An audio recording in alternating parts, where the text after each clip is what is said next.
Como gusten. Yo creo que le voy a dar.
Ay, perdón. ¿Ya está grabando?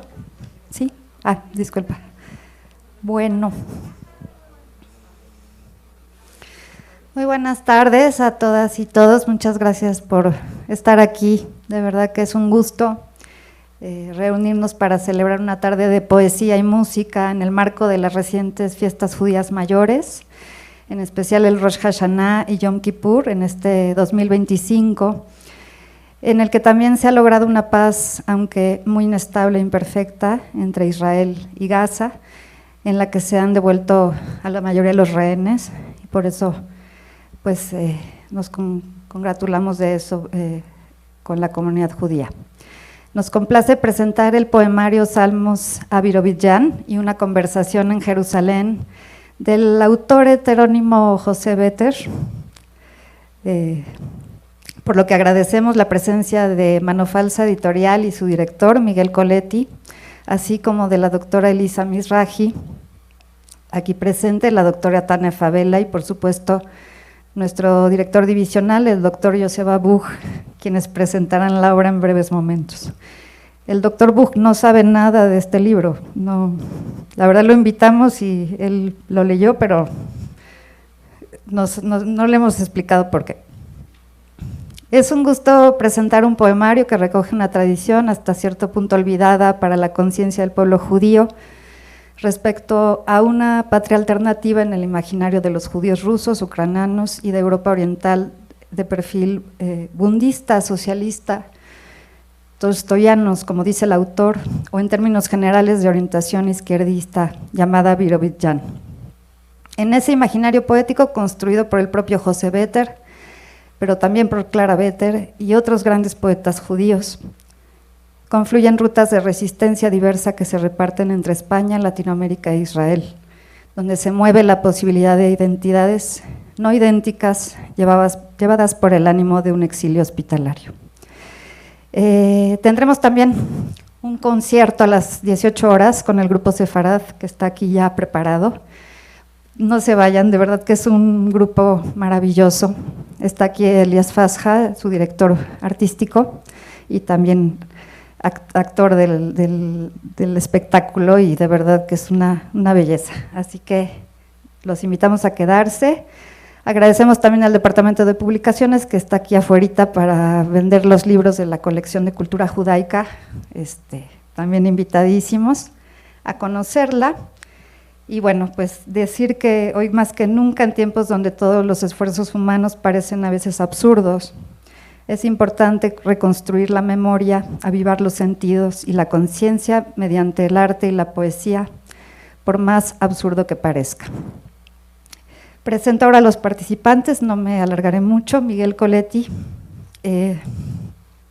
disculpa, me traigo tu semblanza en el teléfono.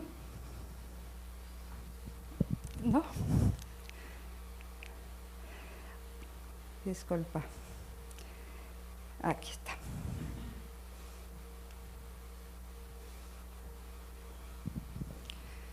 Miguel Coletti, Callao, eso es en Perú.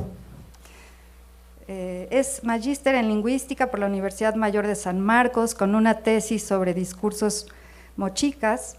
Es colaborador del diario oficial El Peruano, desarrolla una intensa actividad cultural mediante la fabricación de libros objeto de su sello Mano Falsa Editores. Ha publicado en 2008 el libro El viaje sin retorno del primo Luc. Participa en diversos eventos literarios a nivel nacional e internacional. Parte de su obra ha sido publicada en diversos países como Argentina, Brasil, México, Chile, España y Estados Unidos. Actualmente estudia el doctorado en Letras Modernas en la Universidad Iberoamericana de la Ciudad de México. Pues te damos la palabra, Miguel.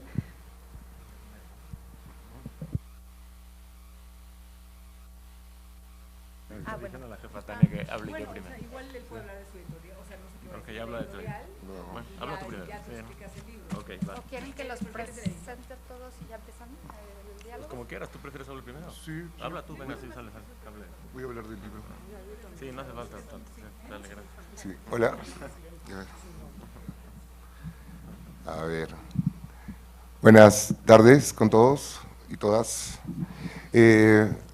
Bueno, yo estoy muy agradecido acá con la universidad y acá con los presentadores, con el hermano Joseba, siempre tan buena persona. Y bueno, siempre acostumbro a hablar de lo que yo siento cuando publico los libros, pero esta vez escribí algo porque no quería desentonar. Bueno, para mí ha sido un placer publicar este libro que tiene mucha llegada, tiene muy buena suerte este libro.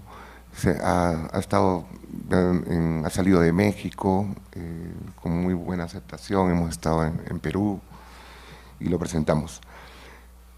Bueno, voy a leer lo que yo escribí y los dejaré a los demás, ¿no? Dice, Salmos a Birobidzhan, el eco de una utopía en la intemperie de la lengua. Buenas noches a todos y todas. Es un verdadero privilegio encontrarnos hoy aquí para hablar de un libro que no se conforma con ser leído, sino exige ser habitado. Me refiero a Salmos a Birobidzhan y una conversación en Jerusalén, Mano Falsa Editores 2025, de José Vetter, el heterónimo del poeta Joseba Buch. Esta obra se alza como una columna de humo desde el fuego lento de la memoria. No estamos ante un poemario que pretende ofrecer respuestas o consuelos fáciles. Al contrario, Vetter nos sumerge en una escritura desde la fractura, un espacio donde el poema no es un refugio, sino la cartografía del desamparo. La reseña que he convocado ya lo anticipa. Este libro trata del exilio, de la fractura y sobre todo de las utopías fallidas, pero no las trata como temas históricos inertes, sino como heridas abiertas, como el pulso constante de lo irrecuperable. Birobidzhan y la geografía del consuelo imposible. El corazón metafórico de esta obra es Birobidzhan, el enclave soviético destinado a ser la patria judía autónoma. Esta geografía, casi mítica en su promesa, es en la pluma de Vetter una metáfora devastadora. La reseña lo dice con precisión. Birobidzhan arde en la memoria como promesa incumplida y se convierte en el consuelo de lo que jamás existió. Esta es la primera clave de la poética de Vetter. La utopía no es un lugar hacia el que se avanza, sino una ficción sustentadora frente a la derrota de las causas nobles. El poeta nos obliga a confrontar el dolor que reside no solo en la pérdida de lo que tuvimos, sino en la pérdida de lo que pudo haber sido. El nombrar lugares cargados de historia y dolor, Shtetl, gueto, Birobidzhan, no es un acto de posesión, sino de reconocimiento de la pérdida. Cada verso es un roce con lo irrecuperable, una forma de decir, aquí estaba el sueño y aquí está su ceniza. La obra es un eco de un éxodo interminable, la certeza de que ciertas pérdidas son irreparables y que el duelo, por lo tanto, es injusto e imposible de clausurar. La lengua y el diálogo trunco. La fractura que Vetter explora no es solo histórico-geográfica, sino también lingüística. El poeta nos habla desde la intemperie de la lengua, con un español anacrónico, extraño, tejido con silencios y préstamos que materializan ese eco o ese lugar llamado exilio, unas palabras que se quedan solas en una patria lejana, la imposibilidad de traducir la experiencia total del dolor, del desarraigo, se asienta en esta elección formal. Aquí la lengua se vuelve flama, se convierte en el último gueto, la última frontera, al dificultar la lectura, al hacerla áspera y cargada de ecos arcaicos. Vetter nos hace sentir física y espiritualmente la dificultad de nombrar lo indecible, es decir, es la lengua misma la que se ha quedado huérfana de una patria. El poemario se construye como un diálogo intertextual, una coralidad de voces que han explorado el exilio y la pérdida. Celan, Herbitz, Opp, Sellingson, estas presencias no son adornos, son el reconocimiento de que el dolor es un lenguaje universal que atraviesa geografías, climas e idiomas perdidos. Es un tejido de voces que insisten en dar cuenta de lo indecible. Y en este punto, el libro nos lleva de Birobidzhan a Jerusalén, la inclusión de una conversación en Jerusalén con Jamal Boutrous, una voz árabe-israelí, es la ética del poemario. Esta conversación es la grieta por donde se vislumbra el espejismo de un diálogo binacional que se intentó y fue ahogado por la historia. La crítica de Vetter al sionismo, a un Estado que ha dilapidado valores de convivencia, no es su ataque, sino un lamento profundo por la promesa de coexistencia traicionada. Este quiebre en Jerusalén es el contrapunto perfecto a la utopía fallida de Birobidzhan. Es la marca del fracaso humano que persiste, no obstante, como nostalgia y como pregunta. El salmo final. Salmos a Birobidzhan no nos ofrece consuelo, pero nos otorga algo mucho más valioso, la obstinación. Desde el silencio que nombra lo innombrable, desde la certeza de la pérdida irreparable, la poesía se levanta como un acto de resistencia. Los salmos de Vetter son el dejar constancia de lo que se extingue. Nos invitan a sostener la mirada en el vacío, en el lugar donde la promesa se incendió, y a seguir preguntándonos, ¿este libro es una lección de humanidad? Un eco persistente que resuena con los exilios de todas las latitudes. Es una obra maestra de la herida y la memoria. Los invito a leerlo, a dejarse interpelar por su difícil y necesaria belleza. Bueno, y le escribí un poemita al libro, que es una de las grandes satisfacciones de mi sello, y se llama Salmo a la intemperie. No es el exilio un mapa, sino el hueco, agujero negro donde la saliva se traba. Birobidzhan, dices, gritas en idiomas perdidos en el desierto, sin luna ni sol, y la palabra se te vuelve barro arcaico en la boca. El shtetl, que fue la utopía que la memoria inventó para no morir de futuro, arde sin leña ni promesa, solo la ceniza.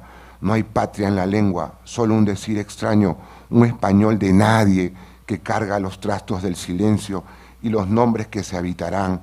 Te prometí algo que no podré cumplir jamás. Celan y Seligson, la coralidad del hueso y la pregunta, sostienen este decir sin consuelo, una conversación trunca otra vez en Jerusalén, un espejismo binacional bajo el sol ardiente que derrite el pensamiento, no clausura el duelo, solo la grieta, el eco de un éxodo interminable, la obstinación de nombrar lo que jamás existió, decir y aún así perder. Esa es la única tierra. Muchas gracias.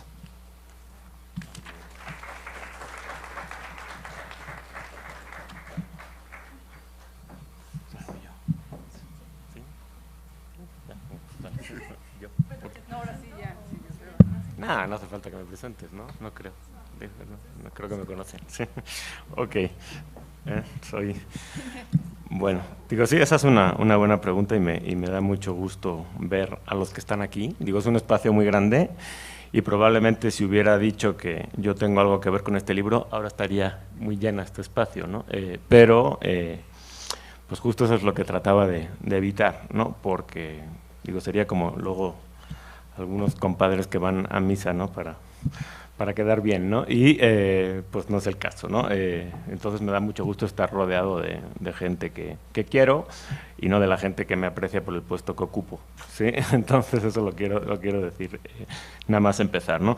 Y bueno, de todas maneras, digo, aunque yo tengo algo que ver con este libro, sí quisiera decir que a mí me gustaría que se leyese como que es un libro de Vetter. Eso es justo la idea de la heteronimia, ¿no? O sea, no es un seudónimo, ¿sí? O sea, tiene toda una creación literaria detrás que me llevó a muchas reflexiones éticas incluso, porque lo dudé hasta el último segundo el publicarlo, ¿sí? O sea, fue Miguel el que más o menos me animó, ¿no? a publicarlo, porque entiendo que o sea, hay todo un debate ahí que promovió Cynthia Ozick, ¿no? En algún momento, cuando publicó el Mesías de Estocolmo, que decía que no se podía ficcionalizar ni literaturizar la condición judía, ¿no? Eso es una cosa importante, ¿no? Porque eso implica, o sea, el ser judío implica una condición de compromiso con una comunidad histórica que ha sufrido una serie de violencias enormes a lo largo de la historia y que por tanto no está bien esto hipostatizar literariamente, ¿no? esa posición, ¿no? Eso es la postura de Ozick. Sin embargo, vaya, un poco agarrando una operación literaria que hace, no literaria, histórica, que hace mi amigo Mardoqueo, que está aquí, ¿sí? Pensé, bueno, Vetter puede ser judío o no puede ser judío. O sea, Vetter llega a México como judío, igual que ocurrió con Walter Reuther, ¿no? En su momento, pero puede ser que no sea, ¿sí? O sea, puede ser que no sea judío. Lo que sí está claro es que estuvo en las brigadas internacionales, hay mucha especulación ahí al respecto.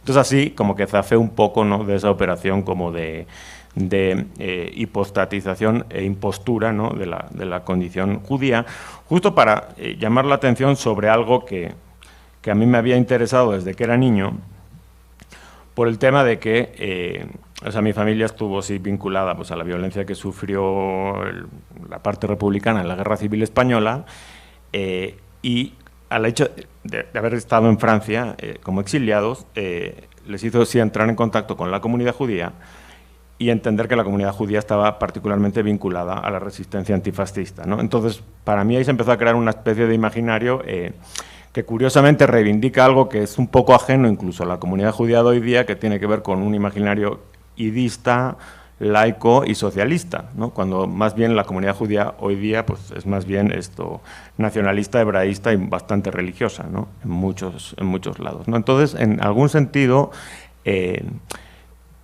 reivindica algo perdido, no perdido del todo, ¿no? Pues yo tengo cantidad de amigos en Israel que andan en este espectro imaginario, pero que no es con lo que normalmente se identifica hoy día por los gentiles, ¿no? lo que es la comunidad judía, ¿no? Y bueno, digo, creo que el libro debería de leerse en sí mismo, o sea, como poesía, no explicando lo que la operación del libro hace, no sé qué, tal y cual, pero bueno, en fin, lo voy a hacer un poco aquí, porque es la presentación y me parece que se vale, ¿no? Y haré como Rubén Aguilar con Fox. Lo que en realidad quería decir era esto, ¿no? Entonces, Fox, para Esther que no lo sabe, fue un presidente de aquí que decía cosas y luego el vocero le tenía que estar explicando lo que... el vocero de la presidencia, el portavoz del gobierno, ¿no? Bueno, entonces, en fin, decir simplemente que, a ver, el libro pues empieza con esta foto, que por cierto ya salió la segunda reimpresión, porque en Perú circuló mucho y se nos acabó la primera.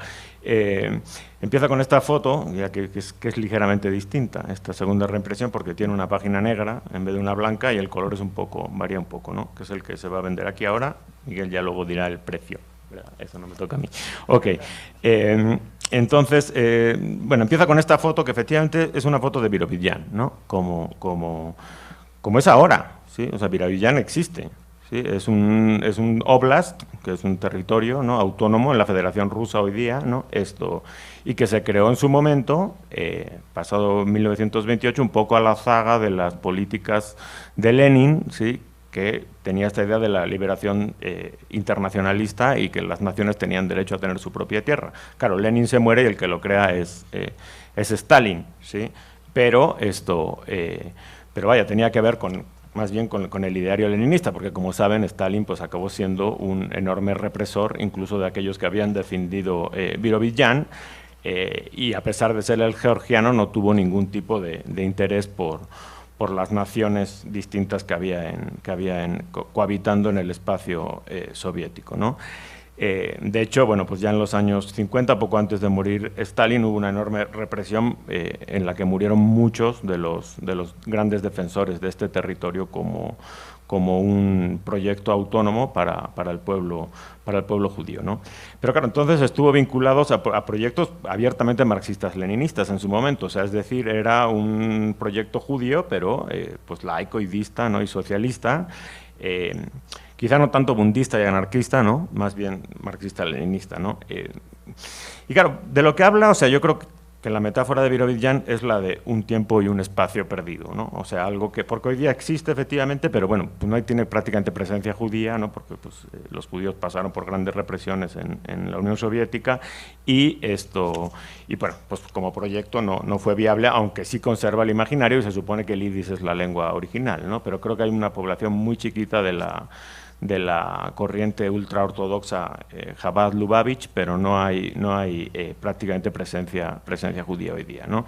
Entonces, más bien de lo que hablas, como de esa idea del sueño perdido, ¿no?, del tiempo y del espacio perdido, que es algo muy interesante en la tradición judía, porque en cierto sentido se relaciona con la idea de Tikkun Olam, ¿no?, aunque sea una idea secularizada, ¿no? Tikkun Olam pues tiene que ver con esta idea del mesianismo judío, ¿sí?, como la realización de la justicia en un tiempo y un espacio que todavía no se ha dado, ¿no? Entonces, bueno, en algún momento eso significó para esta comunidad idista, socialista y laica, ¿no? Y fue particularmente popular en México en los tiempos de la Liga Popular Israelita, ¿sí?, y de la asociación IL Perech, ¿no?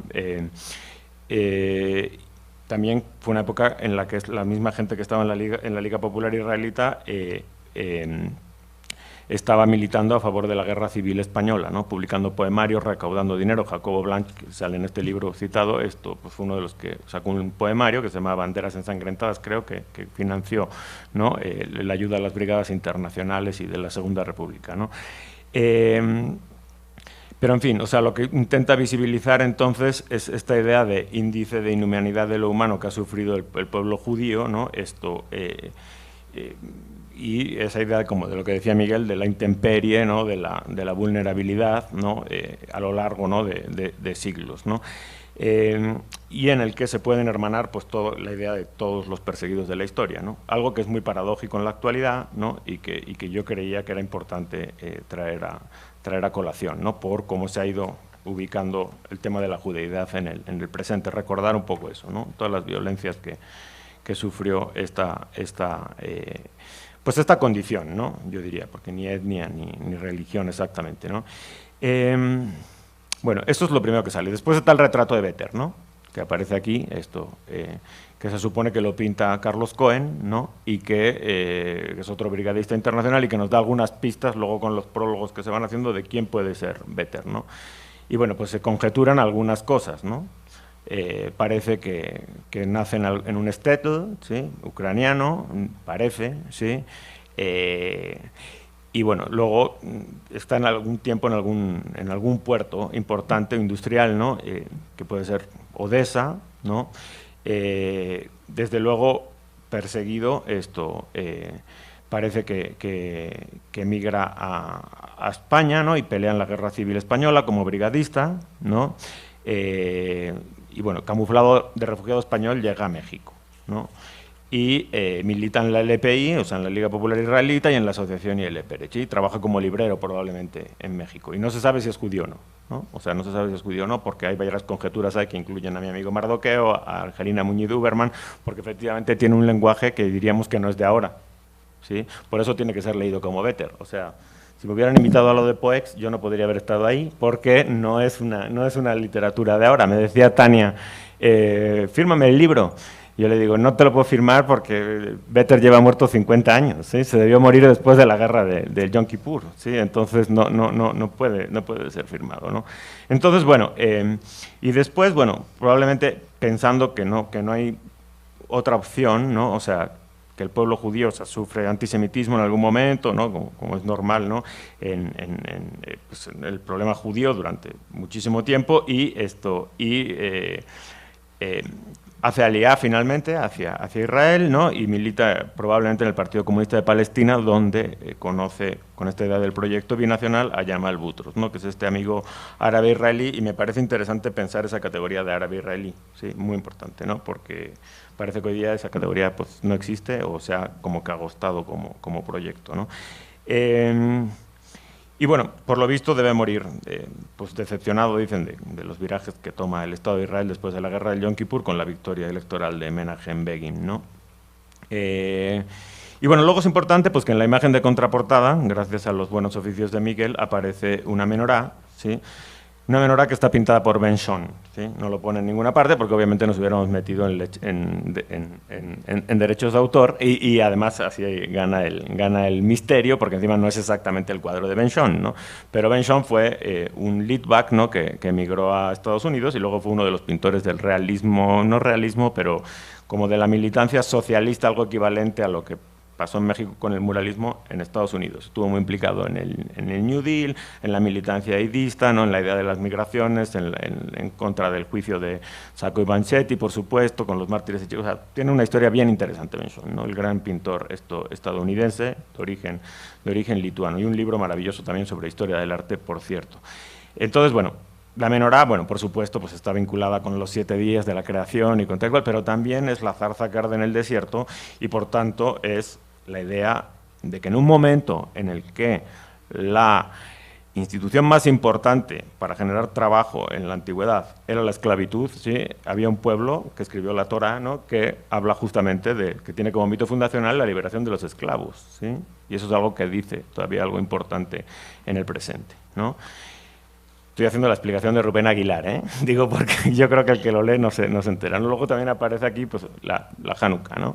Hanukkah que habla otra vez también de otra rebelión, porque es la rebelión en contra de los helenos, cuando en la época del imperialismo heleno, bueno, que se crea el reino de los macabeos, ¿no? Que fue una de las últimas veces que el reino de Judea fue independiente, ¿no? Antes de la invasión romana, ¿no? Entonces también habla de un carácter revolucionario, ¿no? Que se reivindica en el propio libro, ¿no? Y bueno, después, bueno, pues viene un prólogo que hago yo, ¿no? Y cuento de un amigo que se llama Abraham Liddell, ¿no? Que también hay un chiste ahí en ese nombre, pero no lo voy a explicar ese, sino que es un sabra que está obsesionado, ¿no? Me recuerda un poco a mi amigo Leonardo Cohen, que vive en Israel, obsesionado con esta idea del proyecto de Israel como un proyecto de izquierda, socialista, ¿no? Y demás, algo que más o menos pues, se ha ido la tierra del kibbutz, ¿no? Del Bilu antes, ¿no? Entonces que se ha ido como agostando con el tiempo, y bueno, como que reivindica estos versos sin preocuparle mucho que sean apócrifos o que sean escritos por un no judío, porque le parece que el proyecto de Israel y el de Birobidzhan, en cuanto a un tiempo y un espacio perdido, se han entremezclado, ¿no? Y bueno, luego viene el prólogo del propio Liddell, que se supone que desaparece ahora en la guerra con Gaza, ¿no? Sobre los orígenes de Better, ¿no? Que expone esta idea de que igual no es judío, pero que no importa, ¿no? También hace todo un juego ahí con el tema de los heterónimos, ¿no? O sea, Better, pues es un libro muy importante alude a un libro muy importante de Israel Zeitlin, ¿sí? Que era un escritor judío argentino, que a su vez se firmaba con un seudónimo, César Tiempo, porque Zeitlin significa César Tiempo en yiddish, ¿no? Y esto, el tiempo que se acaba, perdón. Entonces, y escribe un libro que se llama Versos de una, 3 puntos, de una prostituta, es a lo que alude, ¿sí? Y que se llamó, la poetisa se llama, o la poeta se llama Clara Better, y fue pues un escándalo porque pues, se creyeron que la gente del grupo de Boedo, ¿sí? No los de Florida, se creyeron que era de verdad, y entonces publicaron, no, es la mejor poeta y tal, y luego resulta que había sido este chavito que había hecho una trampa literaria, ¿no? Entonces, bueno, pues con eso va también. Better significa amargo, ¿no? En yiddish. Y bueno, se supone que Better, por cierto, otra de las hipótesis que se manejan ahí es que cambia de idioma en algún momento, ¿sí? O sea, es decir, le pasa como a Máximo José Kahn, un escritor muy importante de la República Española, pero de origen alemán, que cuando llega a España y se enamora de la cultura sefardí, y luego es cónsul en Salónica y salva a muchos judíos de Salónica, que hemos publicado su última novela aquí en la universidad. Bueno, pues Máximo José Kahn cambió del alemán al español como lengua de enunciación, ¿no? También se supone que Better en algún momento cambia de lengua y por eso utiliza un lenguaje raro, ¿no? Que igual, dice Angelina Muñiz Uberman, puede ser el ladino, ¿sí? Puede tener alguna mezcla con el ladino, ¿no? Y bueno, los juegos de heterónimos, digo, ya con esto voy concluyendo. Sobre todo, bueno, está esta idea de lo de Better, pero también está la de Andrei Siniavsky, ¿no? Andrei Siniavsky, que fue un escritor juzgado por el mero hecho de escribir en el año 65 y mandado al Gulag, ¿no? En un juicio que se televisó y que fue terrible, ¿no? En la Unión Soviética, que publicaba sus textos riéndose del socialismo realista con un seudónimo judío que era Abraham Terch, ¿no? Que aparece epigrafiado en este libro, ¿no? Y es una literatura muy curiosa porque cuando Siniavsky se va al exilio después del Gulag, Siniavsky era de origen cristiano, ¿no? Incluso noble ruso, sigue esta literatura de Terch, ¿no? Que no es la de Siniavsky. Siniavsky era como muy serio, muy lírico en su obra, y la de Terch es una literatura como carnavalesca y festiva, ¿no? Entonces, bueno, está ese juego de Siniavsky. Y bueno, bueno, en fin, o sea, digo, está todo ese juego como de espejeos, ¿no? Continuamente, ¿no? De hecho, me han invitado a presentarlo ahora en Extremadura en un congreso de poesía especular porque dicen que es un libro especular, ¿no? Porque está lleno de juegos de espejos, ¿no? Entonces, bueno, el caso es que el libro tiene 2 partes, ¿no? La primera, que son los poemas, propiamente dichos, los salmos, ¿sí? Y la conversación en Jerusalén, que es entre Better y Boutros, ¿no? Pero bueno, José Better, Yamal Boutros, JB, o sea, también se sugiere ahí, me lo criticaron por ahí una amiga, pero se sugiere ahí que Boutros igual es un desdoblamiento del propio Better, ¿no? Y bueno, lo que se supone es que Liddell, ¿sí? Va poniendo una serie de poemas que efectivamente, como decía Cosette, reivindican la condición judía y la memoria judía, poéticamente hablando, que están jugando siempre con los poemas, ¿no? O sea, encima los poemas son muy intertextuales de lo que aparece por lo tanto tampoco igual es el autor, sino que en el fondo es como una especie de gente que está versionando los otros poemas, ¿no? O sea, entonces por eso tampoco es exactamente un libro como de autoría o en el que la autoría se va recorriendo metonímicamente y pues finalmente no se sabe. Better es una especie como de fantasma, ¿no? Y en fin, la operación pues tiene que ver con eso, ¿no? Con la idea esa de crear como una afectividad de lo vulnerable, ¿no? De lo que está indefenso, de lo que la historia ha castigado, ¿no? Enormemente, ¿no? Y a mí voy a leer solamente los dos epígrafes del final, ¿sí? Porque esto, y luego si quieren leo algún poema ya que se acabe la presentación, pero porque uno de ellos o sea, yo había puesto uno de Humberto Saba, ¿no? En el que habla de la condición judía como algo que recibe esto, pues la gran agresión de la historia, ¿no? De la violencia de la historia, ¿no? Y Tania me mandó uno diciendo, es muy parecido a esto que dice Marina Tsvetaeva, y lo incluí ahí, ¿no? Entonces voy a leer esos dos epígrafes porque resumen muy bien la esencia del libro, ¿no? Entonces dice: vida de los renegados, de los conversos devotos, antes el infierno, las islas mortales de los leprosos, sin piedad, si es este un mundo cristiano, los poetas somos judíos. Marina Tsvetaeva.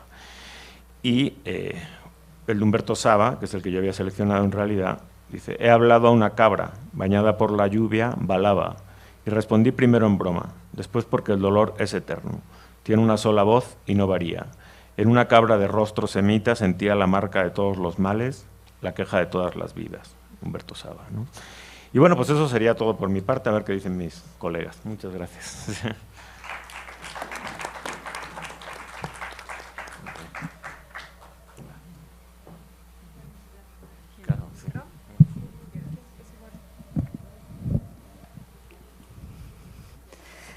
Bueno, pues gracias a Joseba Buch, autor de este otro autor, creador de un creador.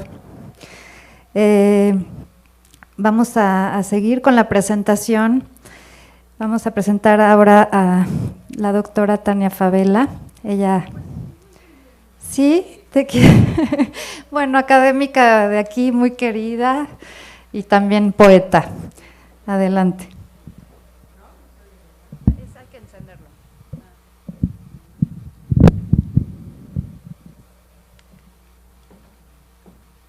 Sí, ay, gracias, qué amable.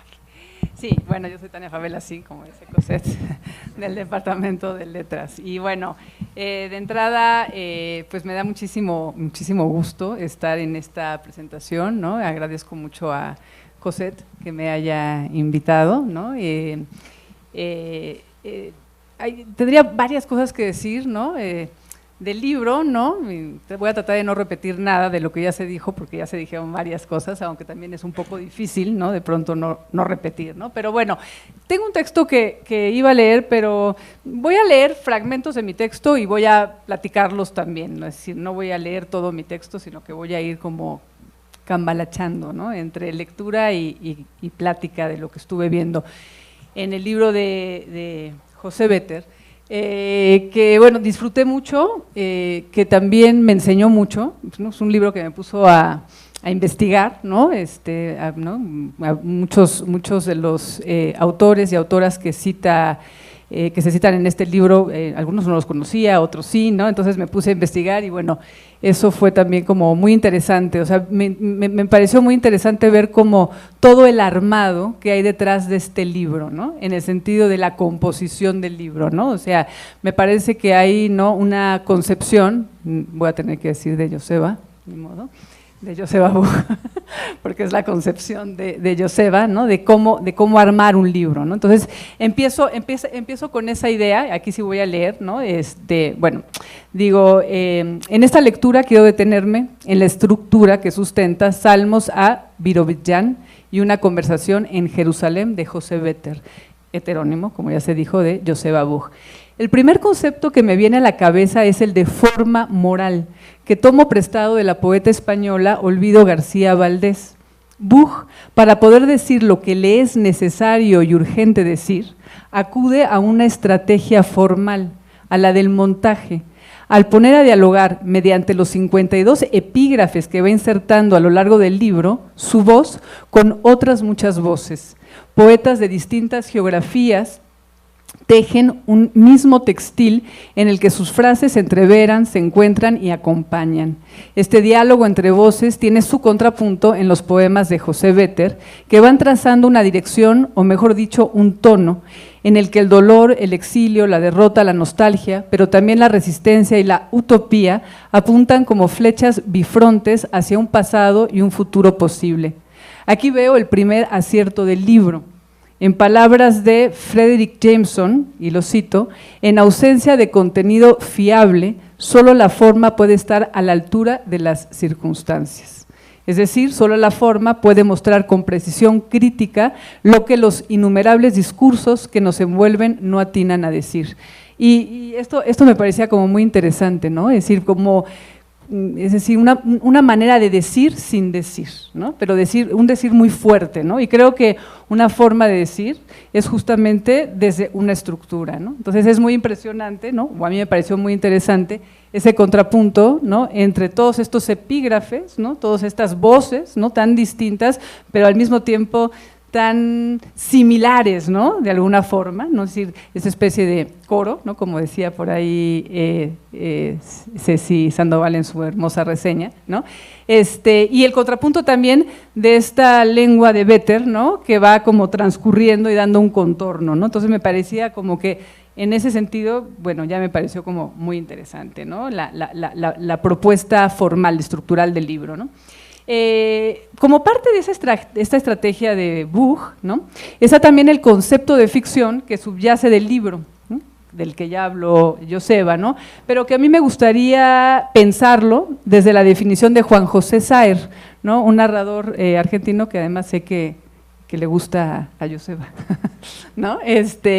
Y bueno, Saer dice, ficción como antropología especulativa, esta es la definición que da Saer de la ficción, es decir, la ficción como una manera de pensar, de plantear interrogantes, de aproximarse al ser humano, incluso de inventarlo, ¿no? Que es un poco lo que está haciendo Joseba, pero también en el sentido de un espejo cóncavo, desde donde intentar ver y verse, ¿no? La ficción entonces como ese lugar que ha sabido emanciparse de las cadenas que imponen la supuesta verdad y la falsedad, ¿no? Esa es otra cita de Saer, ¿no? Es decir, cómo de alguna manera la ficción le dio, me parece, ya después nos puede corregir Joseba, ¿no? A Joseba la posibilidad de encontrar un lugar, ¿no? Desde donde decir, ¿no? Que no es el lugar, ¿no? Desde el testimonio o el lugar desde un yo que dice mi subjetividad, sino un lugar, ¿no? Que está en un ínterin, ¿no? Con lo que puede cuestionar de alguna forma los discursos, ¿no? Que tenemos ahora muchísimos discursos, ¿no? De alguna manera envolviéndonos, ¿no? En este sentido, José Vetter es un lente que le permite a Joseba Buch obtener un aumento angular de lo que quiere ver y se resiste a ser visto, ¿no? Una especie de lupa, ¿no? Me parece que es este heterónimo. Y Birobidzhan es un espacio, ¿no? Desde donde pensar. En este juego de ficciones que se van urdiendo y espejeando al mismo tiempo, Joseba introduce claves o pistas, ¿no? Para seguir no solamente la obra y la vida de Vetter, ¿no? Sino creo sus propias concepciones teóricas, ¿no? Sus propios intereses, ¿no? Ahí fue donde más me divertí, ¿no? Buscando, ¿no? O tratando de imaginar esta especie como de rompecabezas, ¿no? Que había armado Joseba a partir de muchas citas y que cada epígrafe diera como una luz distinta, ¿no? Por decirlo así. Recordaba ahí a Piglia, ¿no? Que decía que todo lector es un detective, ¿no? O sea, hay algo como detectives con el lector, ¿no? Porque un lector, ¿no? Se empieza a interesar en un libro y empieza a buscar todo, ¿no? Porque todo le parece que le va a decir algo sobre ese libro y le va a decir algo sobre la concepción del que está escribiendo ese libro, ¿no? ¿Por qué escogió a este autor? ¿Por qué a esta autora? ¿Por qué esta cita? ¿No? Entonces, bueno, ahí uno podría hacer un ensayo muy largo, ¿no? Es decir, de ciertas citas de Joseba. Una de las citas importantes y que ya además Joseba puso en la mesa y que además está en el libro, es justamente la de César Tiempo, ¿no? Con este personaje de Clara Vetter, ¿no?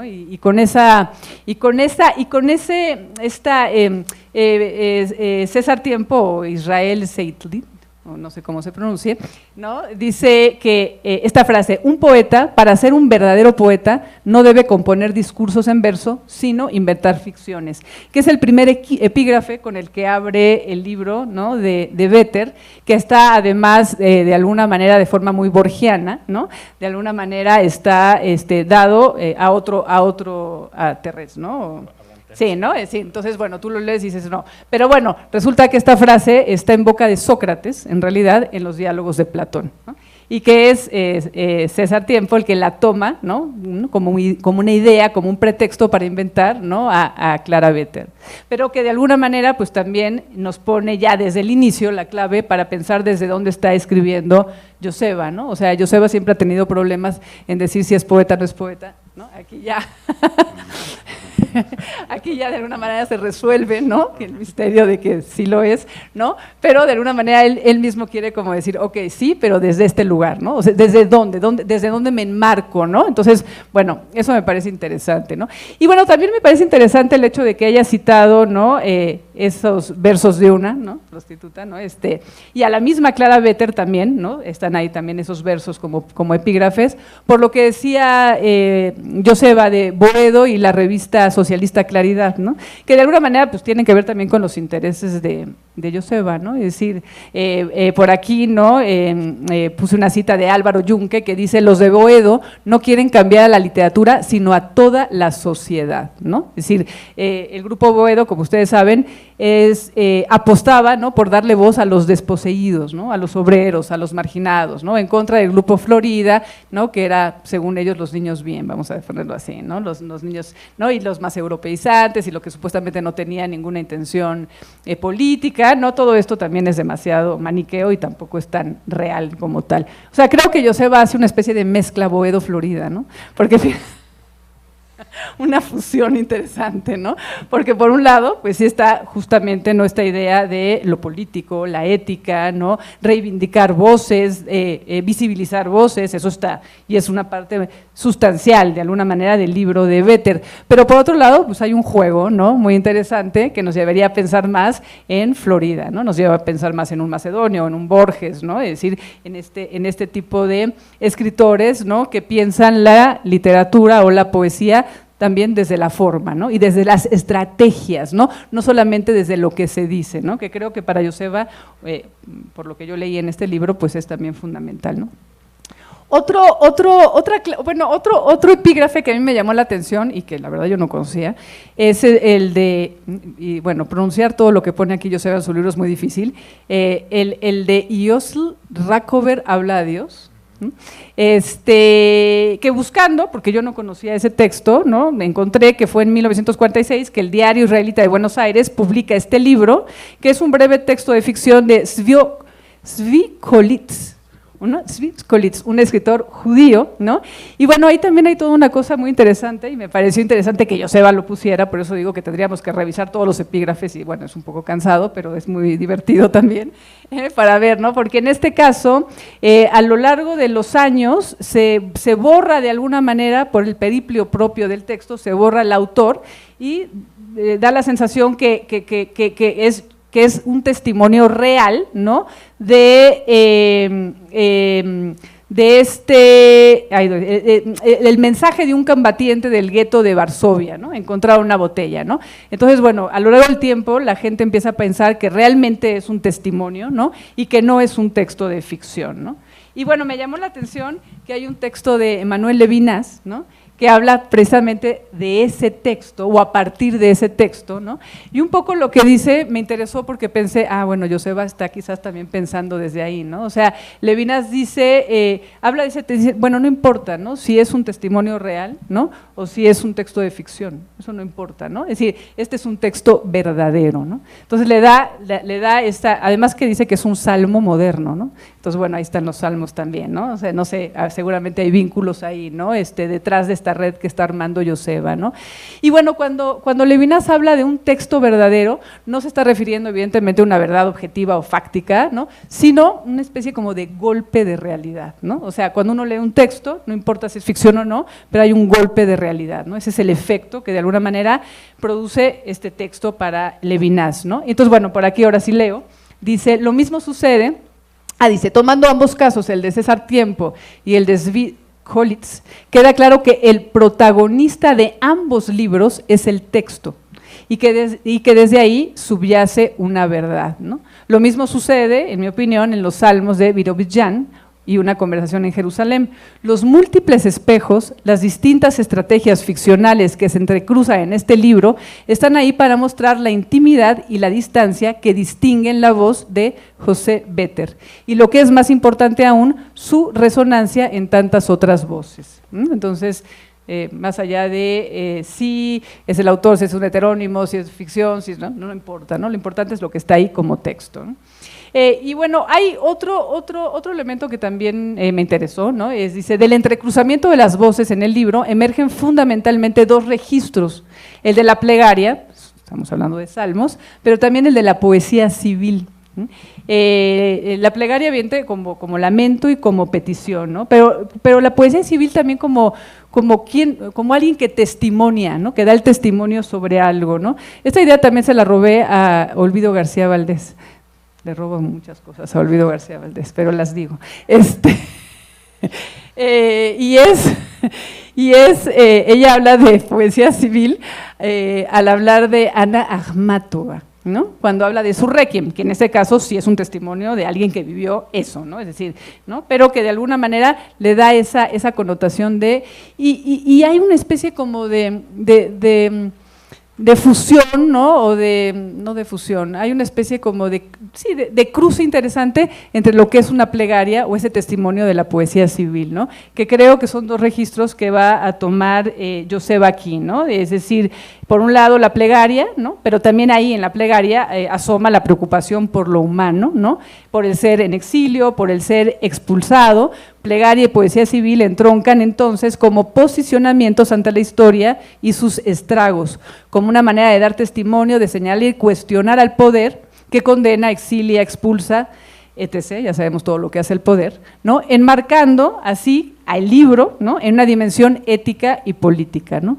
Que es, me parece algo que Joseba quería hacer, ¿no? Enmarcar su libro en esa dimensión. Bueno, yo también había puesto el epígrafe de Marina Svetaeva, ¿no? Porque también ahí hay algo de poesía civil, ¿no? Finalmente, ¿no? O sea, una manera, no sé, es la poesía como una forma de interrogar a lo real, pero también como una forma de afirmarse ante lo real, ¿no?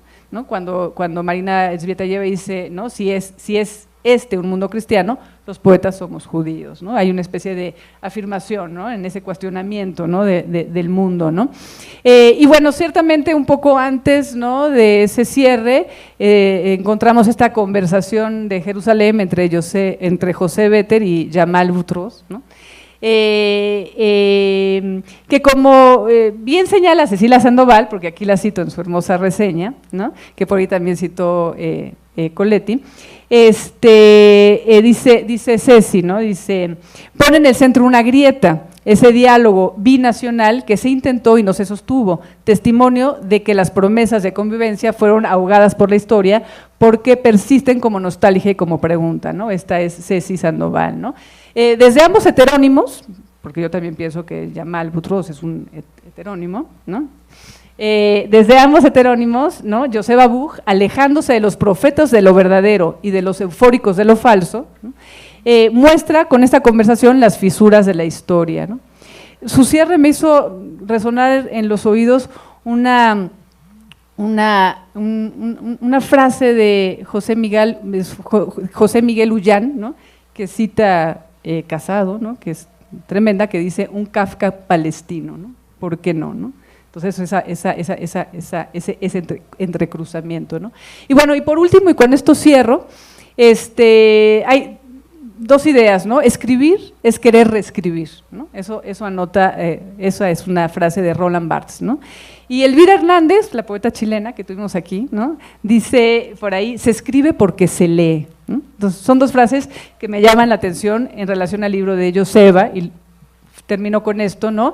Este es un punto nodal del libro que hoy presentamos y quisiera terminar con esta idea.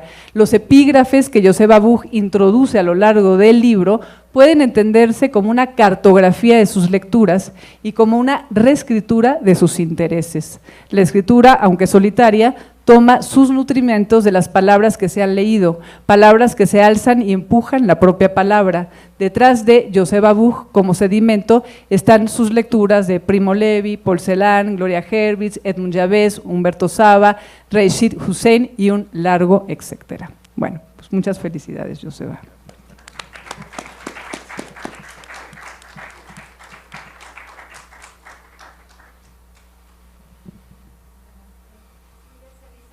No, ya también así está, sí, perfecto. No hay necesidad. Gracias, Cosette. Bueno, pues primero que nada agradecer a Cosette por la invitación y particularmente a mi amigo y a colega Joseba. Es curioso, pero yo recibí este libro hace tiempo, antes de que siquiera supiera que iba a ser invitada a la publicación. En una mañana amanecí con el mensaje que Joseba me enviaba su nuevo libro, y cuando Cosette me dijo, te invitamos a la presentación, y me mandó el PDF, resultó que era eso que yo ya había leído. Entonces me emocionó mucho, la verdad, el saber que podía estar aquí, porque el momento en el que leí yo el libro me emocionó y me tocó de varias maneras. Sí creo que esa cartografía, como bien acaba de decir Tania, esa cartografía de voces y la manera en la cual la propia voz de Vetter, siendo Boutros o siendo Buch, pues toca fondo en un momento bastante complicado, en donde tomar voz y poseer una voz parecería ser casi imposible. Entonces esos despliegues o esos desfases a través de los nombres ficcionales o no, nos permiten quizá hoy encontrar la posibilidad de hablar algo que parecería ser casi cancelado o anulado en el primer momento en el que uno quisiera posicionarse a tomar la palabra. Entonces para mí eso fue muy importante, y voy a empezar con quizá una de las frases con las que yo iba a terminar, porque también hace eco en lo que Tania acaba de decir. Y al terminar de leer el libro, para mí, yo concluyo diciendo que quizá toda escritura sea en el fondo una conversación en Jerusalén, un diálogo con los que ya no están, una esperanza pronunciada en otra lengua, un intento de creer que incluso en la noche la palabra sigue respirando. Y justo a partir de eso, yo sí voy a leer lo que escribí, voy a intentar ir despacio para que me sigan, pero bueno. Este libro no adopta un seudónimo para ocultarse, sino para revelarnos que la memoria necesita desdoblarse. Ay, sí, perdón, ¿ahí se escucha mejor? ¿Sí? Ok. Comienzo de nuevo. Este libro no adopta un seudónimo para ocultarse, sino para revelarnos que la memoria necesita desdoblarse. Otro nombre, quizá como patria posible, podríamos decir. Joseba Buch firma como José Vetter, y en ese gesto hay ya una poética, el nombre del otro como una única patria posible. Salmos a Birobidzhan es un libro escrito desde la voz inventada de un poeta desaparecido, pero también desde la conciencia de que a veces solo en la invención puede respirarse la verdad del duelo. No hay impostura aquí, hay remordimiento, pérdida y una forma secreta de piedad. El libro comienza con la evocación de un amigo muerto, Abraham Liddell, y la confesión de quien se siente que le falló, pero esa culpa inicial se transforma poco a poco en una tarea de rescate, en una filología imaginaria, la de un filólogo que no busca custodiar el canon, sino escuchar las voces menores, los murmullos, los gestos frágiles de la historia que la historia suele aplastar. Buch convierte así la filología en un acto de justicia poética, recoger los restos de una sensibilidad marginada, de una memoria que ya nadie reclama. Birobidzhan, la palabra que da título al libro, fue una utopía real y a la vez imposible. La acción socialista fundada en un rincón siberiano, un intento entre el mesianismo y el comunismo, de inventar una patria para los judíos en Jerusalén. En el libro, ese nombre se convierte en emblema, símbolo del lugar donde el deseo de redención y el de justicia quisieron tocarse y fracasaron. Los salmos de Vetter son cantos de esa esperanza derrotada. Cada uno levanta su plegaria desde los escombros de la historia. El libro está tejido con muchas lenguas, el español arcaizante de los exilios, ecos del yiddish, del ladino, del hebreo, del árabe, y en los márgenes, como una respiración que lo sostiene, aparecen los espíritus. Celan, Seligson, Rochiner, Yavez, Cohen, Rashid, Hussein, voces prestadas que se injertan en el texto como transfusiones, una lengua exiliada que se alimenta de otras voces para no morir.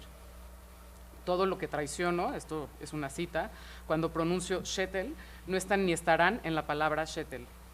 Fin de la cita. Nombrar, dice Vetter, es traicionar, pero también es la única forma de seguir viviendo entre los restos. En uno de los salmos iniciales aparece un perro enfermo a la entrada de la judería. Es un poema sencillo, pero que lo que contiene, a mi parecer, es una ética entera. Y es una pequeña cita de ese salmo: si no seremos como ese perro enfermo, Birobidzhan se preguntó. Fin de esa cita. El perro es el vencido, el sobreviviente, la criatura que solo conserva la mirada, la respiración y el hambre. Esa compasión sin consuelo atraviesa todo el libro. Cuidar incluso cuando ya no hay esperanza, seguir hablando aunque la lengua duela, recordar aún sabiendo que no habrá restitución. Más adelante los versos dialogan con los poetas árabe-israelíes. En ellos, el hambre, la desaparición y la escritura aparecen unidas, como si la poesía fuera lo único que aún puede compartirse entre enemigos.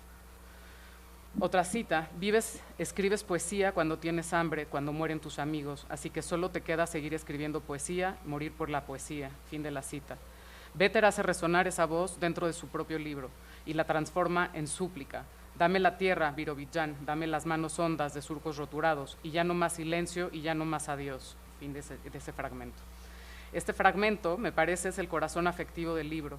La nostalgia no como lamento, sino como fuerza activa. La esperanza que todavía se atreve a pronunciar su deseo.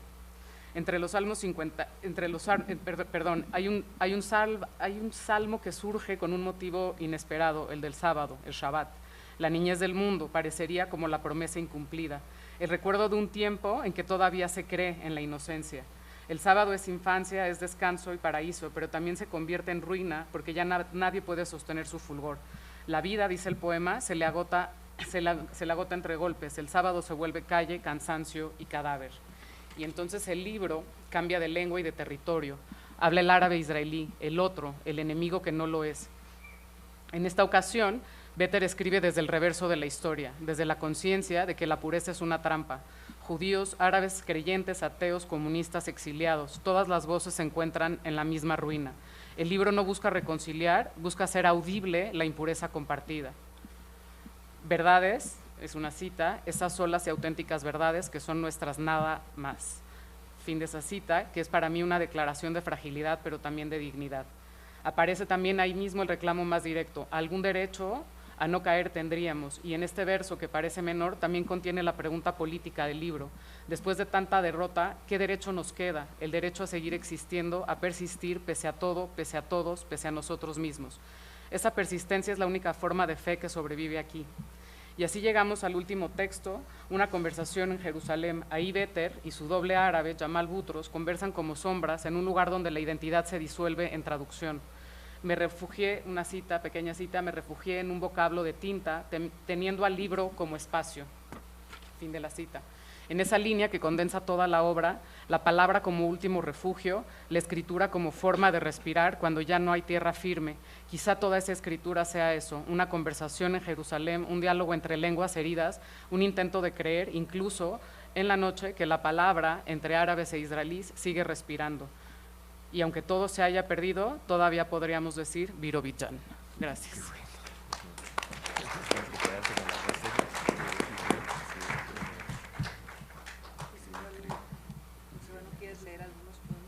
Sí, bueno, pues leo algunos de los que quitaron. Leo entonces, sí. Ok. Bueno, pues los voy a leer con los epígrafes porque me parece que juegan un papel fundamental, ¿no? Como han bien dicho mis colegas, y muchas gracias, ¿no? por la lectura. Y si es cierto, me estaba acordando que para mí fue muy importante el texto de Rakover.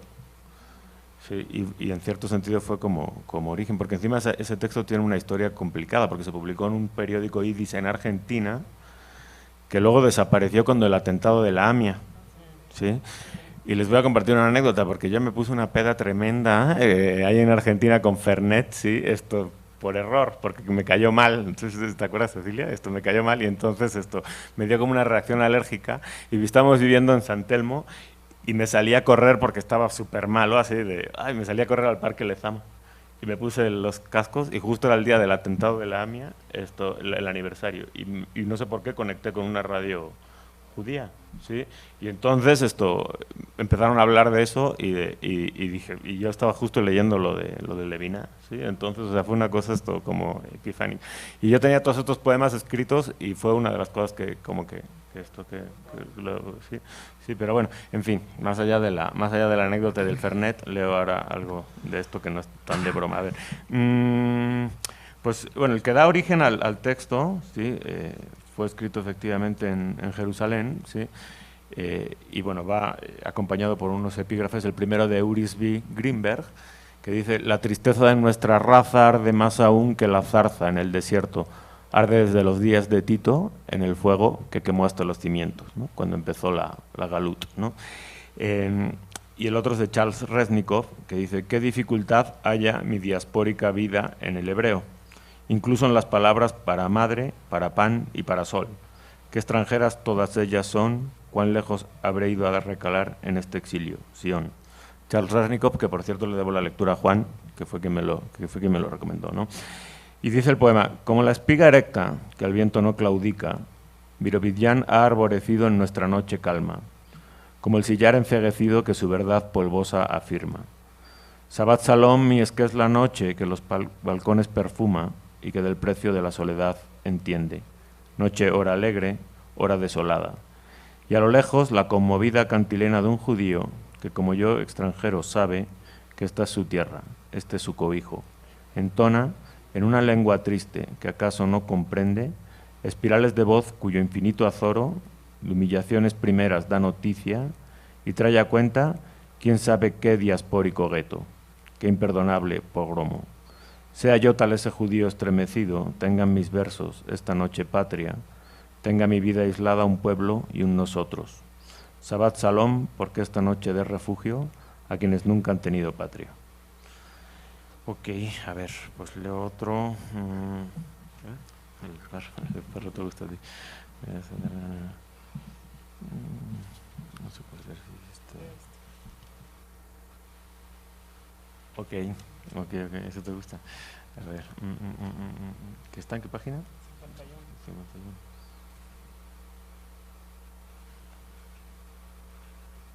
51. Que este curiosamente tiene tiene un epígrafe que es de un autor cristiano, que es Georges Bernanos, ¿sí? Y que está alterado porque es el final de un libro que encima es una cita de Teresa de Lisieux, que dice todo es gracia, ¿no?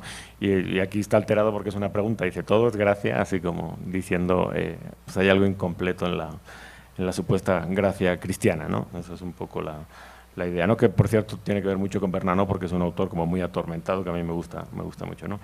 Y el otro epígrafe es de Haim Guri, que fue un poeta de un movimiento que se llamó el Gran Israel, ¿no? Y que se llama Babel Yad, si no recuerdo mal, que es un wadi que está ahí como en la carretera hacia Jerusalén, en donde están puestos los convoyes de la gente que murió para que siguiese esa vía de alimentación en la guerra del 48, ¿no? Y entonces el guerrero dice, bueno, yo estoy aquí, estamos luchando y vamos a caer, y a mi lado está el cadáver de mi amigo muerto, ¿no? Y recordad siempre nuestros nombres, ¿no? Y cuando uno va de la carretera de Tel Aviv hacia Jerusalén, están todavía puestos ahí esos convoyes, ¿sí? Para recordar, ¿no? Como la gente que se sacrificó para salvar, pues para fundar el Estado de Israel, ¿no? En la guerra que hubo cuando Israel estaba amenazado, en esa época sí, por todas las satrapías árabes, ¿no? Que lo dice muy bien Carlos Blanco Aguinaga en su novela y en su obra, cuando cuenta que un poco el imaginario en el que yo crecí, que los vascos estaban ahí comerciando armas, ¿no? Para ayudar al Estado de Israel, como casi toda la izquierda internacional en aquel entonces, en el año 48, ¿no? Entonces, bueno, el epígrafe dice, Haim Guri, que es el poeta, recuerden siempre nuestros nombres, ¿no? Y bueno, el poema dice, así entonces, estos reversos de la historia, como hazaña del cura de Ambricurt, entraña derruida, que es una alusión a Bernano, ¿no? La cruz que esta mañana besos, la del tiempo roto como un cantil herido, la vida en dos abiertas para nada. Pero está este otero umbrío y nebuloso que exalta salvación en vida, en brega observa, crucifica. Del otro lado, contra el perfil del aire subjetivo, como una coz confronta, ruega, por un amor que es ya de todos. Es pues este paisaje el que yo escojo entre todos los del mundo. José Vetter, en el camino de Birobidzhan, acuérdense siempre de nosotros. Frente al Calvario, pues, que ante la menorá se rinde, y entre la niebla anuncia nuestra Birobidzhan renacida, José Vetter, recuerden siempre nuestros nombres. Y bueno, cierro con otro, y este ya es el último, que creo que es el poema más logrado de todos, ¿sí? Por el ritmo de las palabras, si me permiten echarme el autoelogio, que no está bien, pero bueno, que es justo el de todo lo que traiciono, ¿no? Porque creo que ahí hay un juego lingüístico que es interesante, ¿no? Y los poemas que lo acompañan, pues uno justo es de Esther Seligson, ¿sí? Que dice: vengo de un largo trayecto de abandonos, no soy la única, lo sé, no lo presumo, pero son mis pies los míos, los que recorren y recorrieron el camino, mis pies y no otros, mi cansancio y fatiga, intemperie de abrazos, sin consuelo, ensimismada. Esther Seligson, ¿no? Y el otro ni más ni menos que de Paul Celan, ¿no? O de Paul Celan: cuando la taciturna llegue y decapite los tulipanes, ¿quién saldrá ganando? ¿Quién saldrá perdiendo? ¿Quién se asomará a la ventana? ¿Quién pronunciará primero su nombre? Paul Celan, ¿no? Uno también, cuando lee este libro, siempre tiene la sospecha de que los epígrafes son mucho mejores que los poemas, ¿no? Pero bueno, fue una forma de hacer una operación literaria, ¿no?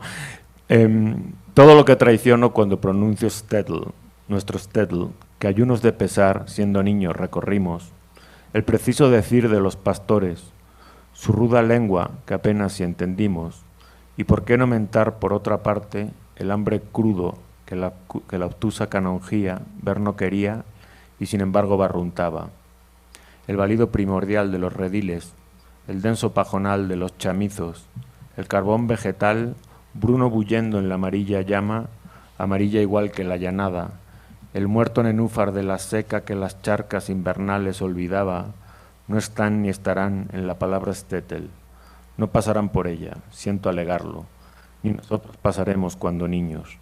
Tampoco estaré yo testigo entonces de estas gestas, cegado justo de palabras, cuando el Stettel, palabra otra vez, maldita vez, su rumbo siga, sintagma despiadado, huero de mí, de nosotros, nuestro tiempo. Pues muchas gracias por estar aquí.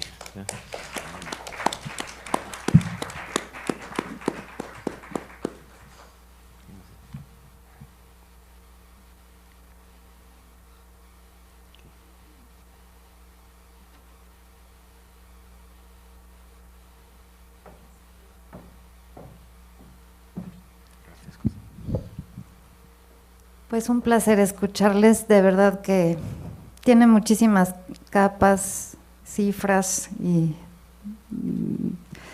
profundidades insospechadas este libro, y cada uno de los presentadores aquí presentes pues dieron algo único que habrá que escuchar más despacio. Esto va a quedar grabado y ojalá que lo podamos seguir escuchando y entendiendo esta escritura.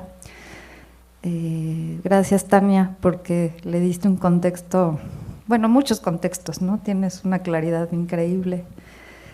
También Elisa, con el sentido profundo de esta nostalgia, de esta añoranza.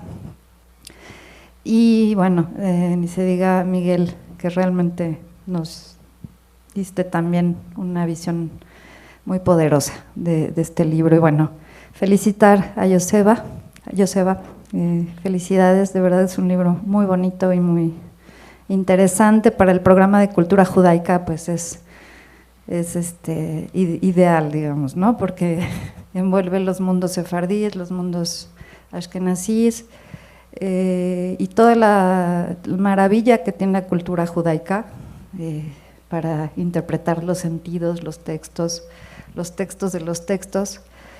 Así que de verdad que estamos muy felices esta tarde de poesía y música. Los invitamos a quedarse para el siguiente evento y repetir que afuera está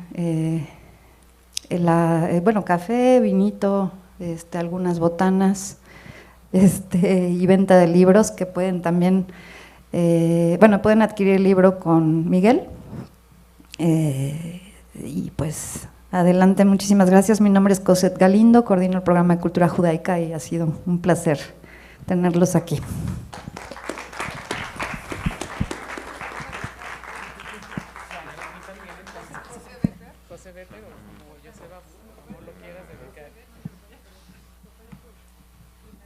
Tenemos algunos libros antes que se vayan a Extremadura. Trajimos algunos libros, los que quieran adquirirlo y los firme Joseba. Sí, lo estamos vendiendo a 200 pesos. Solamente tenemos algunos. Gracias.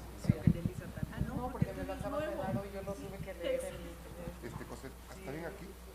¿Que los puedan comprar? Pues si quieres mejor abajo para que Ana va a dar la mesa. Ok.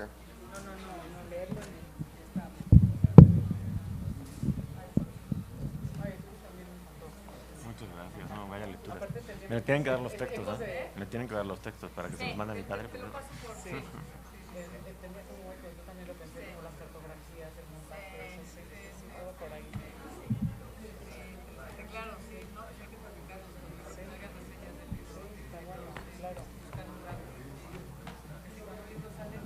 Tiene que tener eco, ¿no? Sí.